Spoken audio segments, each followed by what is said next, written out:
యోహాను సువార్త 14:18 మిమ్మును అనాథులుగా నువ్వు విడవను, మీ యొద్దకు వచ్చును, కొంతకాలమైన తర్వాత లోకము నన్ను మరెన్నడూను చూడదు.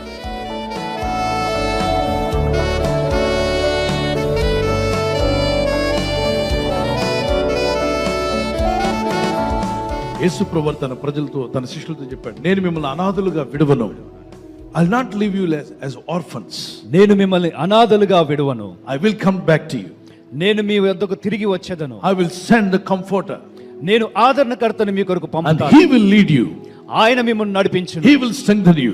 ఆయన మిమ్మల్ని బలపరచును. I am going to give you a person who is going to help you. మీకు సహాయం చేయడానికి మీ ఒక వ్యక్తిని నేను ఇస్తాను. That's a great opportunity. అది చాలా గొప్ప భాగ్యము. How many of you want a helper? మీలో ఎంతమందికి సహాయకుడు కావాలి? మనిషి అనే ప్రతి ఒక్కడికి ఏం కావాలి? సహాయం కావాలి. అలాంటిది సహాయకుడుగా ఒకరు మన ఎద్దుకు వస్తున్నారట. చూడండి, పిల్లవాడికి ట్యూషన్ చెప్పే సహాయకుడు ఉంటే మార్కులు ఎక్కువ వస్తాయా తక్కువ వస్తాయా? ఎక్కువ వస్తాయి. ఒకవేళ ఈ గేమ్లు ఆడుతుంటారు కదా, ఒలింపిక్స్కి వెళ్ళడానికో అథ్లెటిక్స్గా, మరి వాళ్ళకి క్రీడాకారులకి కోచ్ అనే వ్యక్తి ఉంటే, బాగా నేర్పించే వ్యక్తి ఉంటే మేలా కీడా? మేలే కదా, బాగా నేర్చుకుంటారు.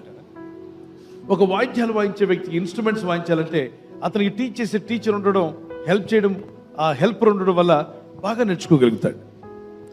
ఏదైనా సరే, ఇంట్లో వంట మొదలుకొని జీవితంలో ప్రతి విషయానికి సహాయకులు ఉండడం చాలా అవసరం.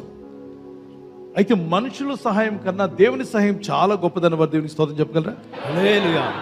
నాకు హెల్ప్ చేయడానికి ఎవరు వస్తున్నారు అంటే యేసుక్రీస్తు ప్రభువారు చెప్పారు, నేను వెళ్ళిపోవడం మీకు ప్రయోజనకరం, నేను వెళ్ళిపోవడం వల్ల ఆయన్ని మీ యొద్దకు పంపిస్తాను. లోకము ఆయనను చూడలేదు, ఈ లోకంలో ఉన్న వాళ్ళు ఎవరు ఆయన చూడలేరు, కానీ మీరు చూడగలుగుతారు. మీరు ఆయన్ని కలిగి ఉంటారు, ఆయన అనుభవిస్తారు, ఆయన సహాయం మీకు అందుతూ ఉంటుంది. కానీ లోకస్తులకు తెలియదు, లోకంలో ఉన్నోడికి అర్థం కాదు. కానీ మీకు మాత్రం సీక్రెట్ హెల్పర్ ఉంటాడు. మీరు ఎక్కడికి వెళ్ళినా ఆయన మీతో ఉంటాడు, మిమ్మల్ని బలపరుస్తాడు, ఆదరిస్తాడు. ఆయనకి కొన్ని నామాలు ఇవ్వబడ్డాయి. ఆయన ఎవరో కాదు పిల్లరా, హోలీ స్పిరిట్ ఆఫ్ గాడ్. యేసు ప్రభుని గ్రహించేలాగా, నమ్మేలాగా మనలో ఉండి సహాయపడేవారు, మనతో ఉండే వ్యక్తి పరిశుద్ధాత్ముడు. అనండి ఒకసారి, పరిశుద్ధాత్ముడు. ఈరోజు ఆ పరిశుద్ధాత్ముడు నా ప్రక్కన, మీ ప్రక్కన, అందరి ప్రక్కన ఉన్నాడు. కానీ ఎవరైతే ఆయనతో బాగా ఫెలోషిప్ చేస్తారో ఆయన ఆలోచనలు మనలోకి పంపిస్తాడు, ఆయన తలంపులు మనలోకి పంపిస్తాడు.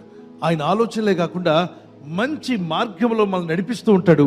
మన తప్పిదాలు మనకు చూపిస్తాడు, మనం చేయాల్సిన మంచి పనులు మనకు నేర్పిస్తాడు. ఏ విధంగా